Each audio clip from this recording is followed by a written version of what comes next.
This is part 3 of my Summit carburetor series. If you remember, part 1 was just an overview where I took the carburetor apart and made a jet change. And part 2 is when I was trying to chase down a heat soak issue where after driving the vehicle on a hot day and shutting it off, coming back out in 15-20 minutes and starting it up would be extremely lean. That's what I've been chasing on this carburetor, and I chased that through part 2. And in part 2 I tried adjusting the throttle plates in the carburetor, so I loosened up all the screws that hold the throttle plates to the throttle shafts, readjusted everything and put it back on. Thought I had it fixed, but it was still doing it, so it still goes 19-1 on a hot day after a hot soak. So the problem wasn't fixed.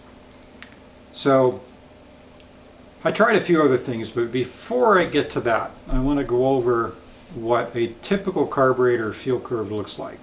And this is pretty consistent with just about any 4-barrel or progressive carburetor. Even like a progressive 2-barrel like a Weber 3236 would be the same. But for our purposes, we're talking about 4 barrels, so primaries and secondaries. And let's go over what the typical fuel curve and what each system in the carburetor is responsible for. So on a typical carburetor, there's 5 circuits. Some have 6. Some have an extra power valve in the secondaries, but most of the common vacuum secondary 4 barrels will not, and it'll just be these 5 circuits. So we have idle, and then we have the transfer slot or the intermediate portion, and then we have the main jet, and then when you tip in the throttle and the vacuum drops, we'll have the main with the power valve, richens up the fuel mixture so we don't burn pistons, and then of course when you floor it, you'll have the secondaries kick in. So each of these circuits are set up to kind of transition into the next circuit. So your idle mixture screws adjust your low speed, off the throttle, fuel mixture, and then as you tip in the throttle blades pass that little port in the throttle bore where the fuel comes out of the idle circuit, and the slot above that idle port is the transfer slot, and it takes over. So it starts adding fuel, and after you open the throttle blades a little bit more, the throttle plate will get away from that slot, so it's not causing vacuum to pull on that slot anymore, and the transfer slot will lean out and the main jet will take over. So the main circuit comes in, and it's rather abrupt. So it comes in and it basically adds fuel to a certain fuel mixture, and you typically want it to be pretty close to stoichiometric, maybe just a little bit richer than stoichiometric. And that's where 90% of your driving is done on the freeway. You'll be in the main circuit on a typical carburetor. And then when you tip in the throttle a little bit more, the vacuum will drop, and that's when the power valve kicks in. It's vacuum controlled. So I have a 6.5 power valve in my Summit carburetor at 6.5 inches of mercury. When you drop below that, the power valve opens and adds extra fuel so we don't burn pistons. And then when you continue into the throttle and the airflow gets high enough to pull on the secondary diaphragm, to open the secondary diaphragm, then you'll have the secondaries. So that's how most vacuum secondary carburetors work. You have these 5 circuits, and they're all adjustable on this Summit carburetor. So the idle is adjustable with the mixture screws. The transfer slot is adjustable with the idle feed restrictors in the boosters. In this case, it'll be the primary booster, although there are idle feed restrictors in the secondary boosters too. I'm not sure how much those control fuel mixture. I think they're just there to bleed fuel out of the secondary bowl so the fuel doesn't get stale. I think that's their main purpose. So then you tip in the throttle a little bit more, the transfer slot leans out, stops adding fuel, the main circuit comes in. The main circuit is set by the main jets in the primaries. And then once you get into the vacuum drop for the power valve to kick in, you get a little extra fuel, and then the secondaries kick in, and that's how we adjust these things out. So typically the main circuit is just controlled by a jet.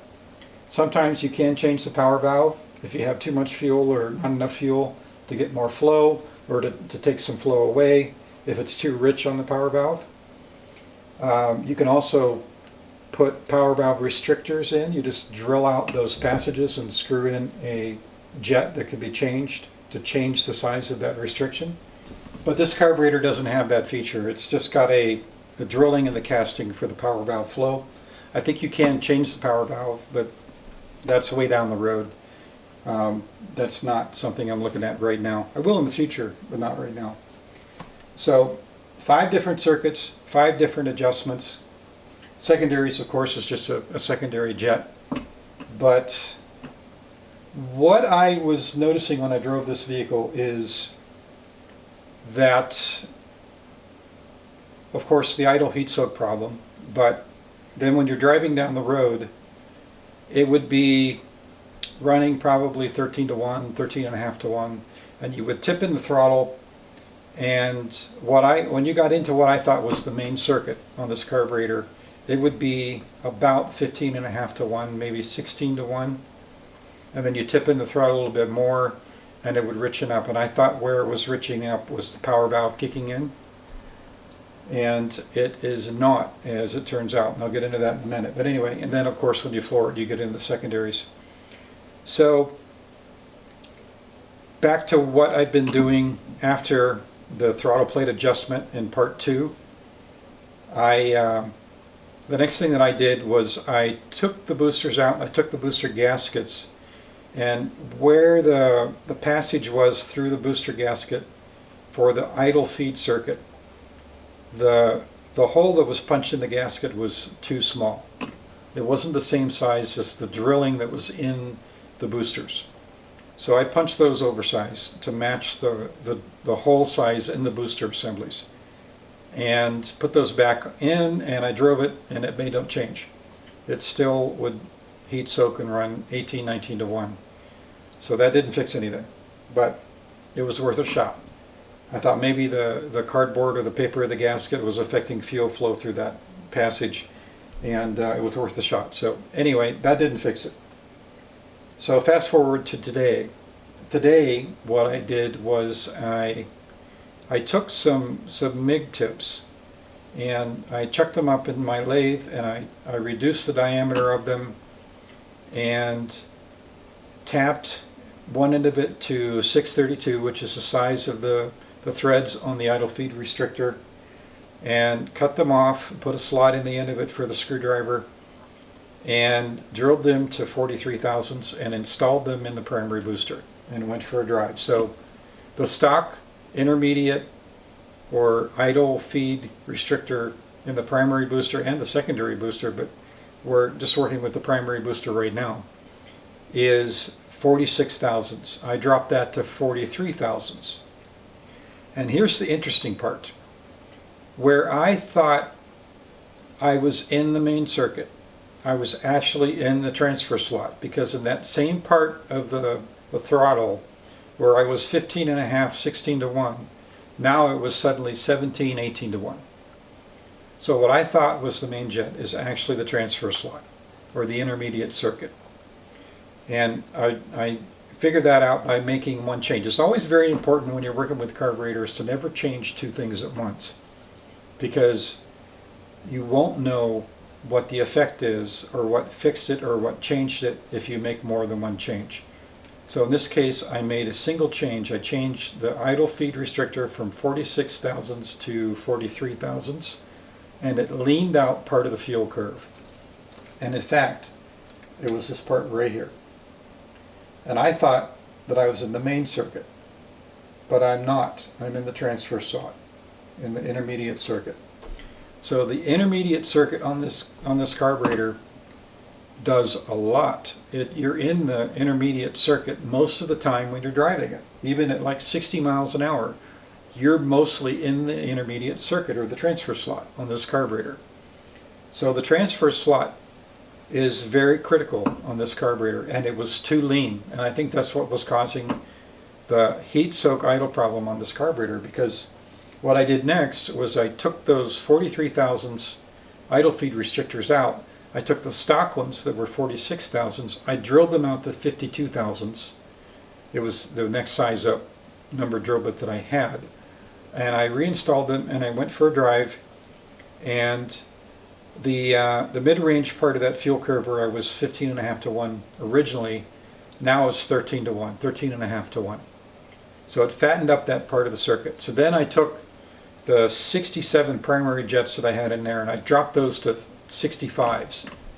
And I leaned out the upper part of that curve, but that doesn't really play into what I'm dealing with now, which is trying to find that heat soak issue. So after I drove it for about 30 minutes, I came back and I shut it off for 15 minutes and I started it up, and it never went above 13.5 to 1.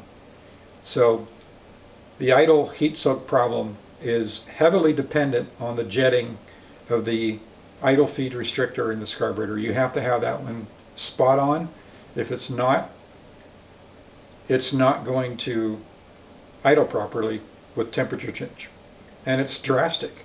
It's amazing the swing that you get. It could be from 11 to 1 up to 19 to 1, and all temperature related. But if you get the idle feed restrictor jet correct, that problem goes away. So really with this carburetor, this line isn't like a typical carburetor. It continues over like this. So this is a good representation of a Summit 4-barrel. So the idle feed restrictor does more than just the transfer slots. It controls the idle fuel mixture when the carburetor is really hot. I don't know what's happening. I don't know the mechanism behind it. It may be drying up somehow. Maybe it's just evaporating out of that passage. And if you have enough fuel getting into this circuit, it bolsters this part of the curve. I'm not sure what's going on. But what I do know is that I've gotten it fixed. So hopefully that's a help. If you've got this issue with this carburetor, try a larger set of idle feed restrictors in the primaries and see if that takes care of it. And if it does, leave me a comment. So that's what fixed it on mine. So now I can actually start working on the other parts of the fuel curve that need to be fine-tuned and get it set up so that I can get the maximum fuel economy out of this setup that I'm dealing with. So anyway, thanks for watching.